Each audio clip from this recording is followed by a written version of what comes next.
It's Friday, folks. Let's talk AdBlue.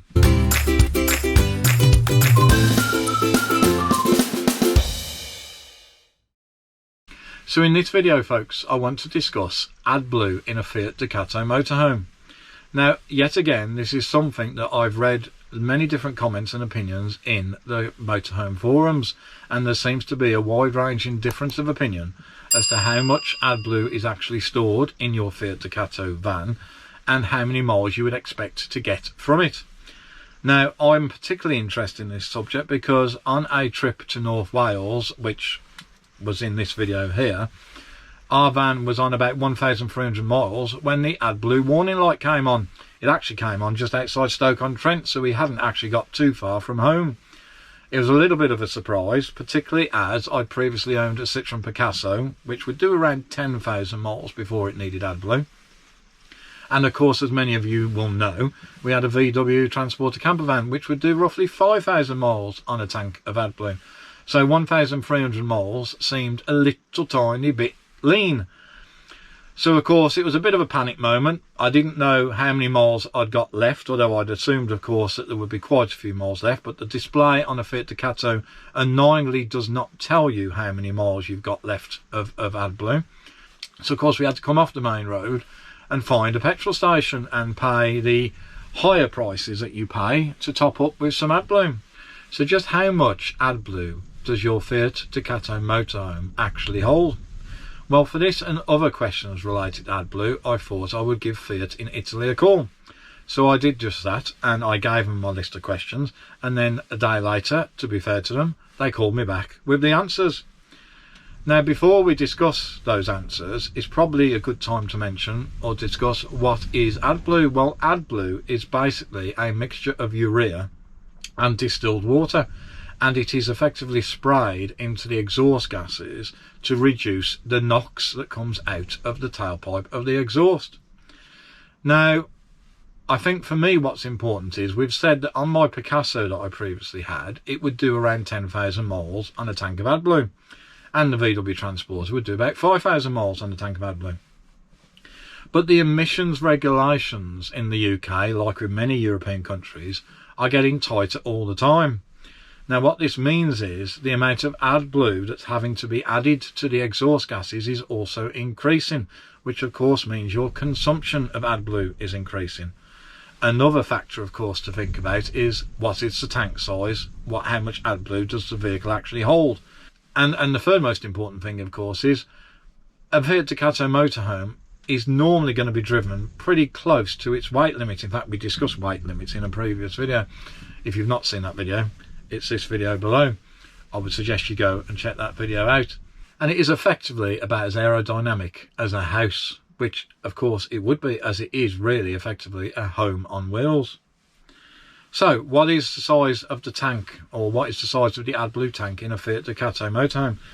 Well, Fiat have confirmed it is 19.5 litres.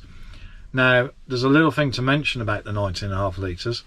That 19.5 litres is at the expense of the fuel tank. So the fuel tank in a motorhome, or should I say a fuel tank in a Fiat Ducato motorhome with AdBlue, is smaller than one without AdBlue. So those folks that are driving around with Fiat Ducatos without AdBlue on them are lucky for two reasons. One, they don't need to worry about AdBlue, and two, the fuel tank can hold more diesel, so it's a win-win.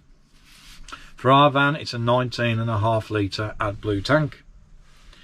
So then, of course, how many miles do you expect to get out of that tank? Well, as we've already said, these motorhomes are driven pretty near their weight limit. So you would expect the usage to be higher. Well, it is. So the warning light that came on at 1,300 miles for us is actually quite typical.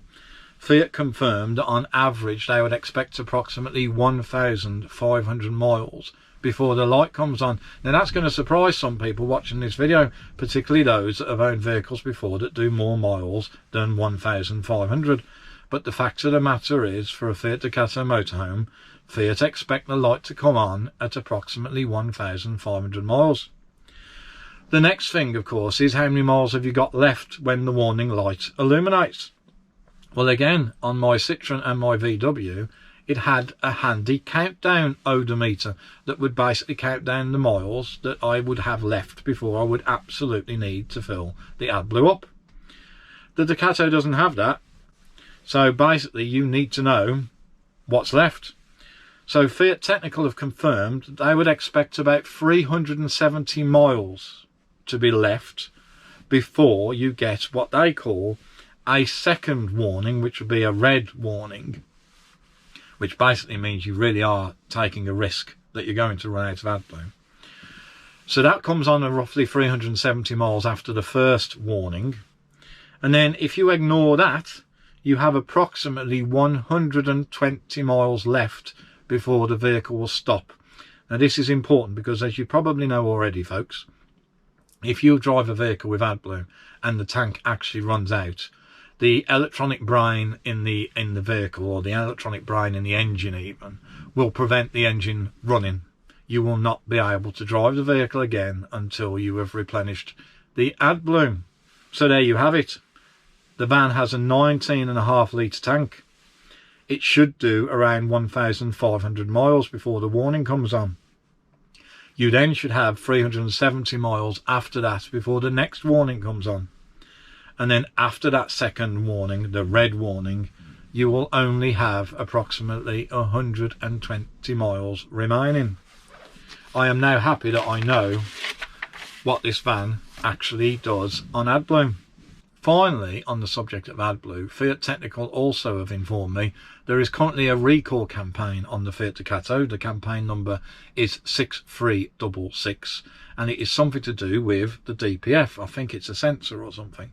We're going to be booking our motorhome in for a oil and service change, which we're going to discuss in a minute as to why. So please stick with us on this video. So we will get that recall campaign done at the same time. So when I was talking to Fiat, I thought of another question that I also see on forums that I may as well add to the end of this video, and it's to do with oil changes. Now, on our Fiat Ducato motorhome, the service interval is actually 2 years or 30,000 miles. Now, of course, there are some motorhomes out there that do a lot of miles, but let's face it and be honest, folks, a lot of us aren't using our motorhomes all the time. So what this typically means is the miles are actually quite low. We don't expect to achieve 30,000 miles in 2 years. So what does this mean from an oil service point of view? Now, I'm a bit old-fashioned, and I believe that oil is the blood of an engine. So I would always want to have a good quality oil in the engine. It seems a very small price for what could be a big expense if you don't do it correctly. But what's Fiat's perspective on it? So I asked Fiat that question, and they have confirmed to me that if you drive your vehicle in continuously arduous conditions, which I think for most motorhomes we don't, or more importantly, you drive less than 5,000 miles per year, which for many motorhomes, that's what we tend to do, they would recommend an oil service, or at the very least getting the quality of your oil checked at a dealer. Now, of course, you're not obliged to have that service done, and you're certainly not obliged to have it done at a Fiat dealer.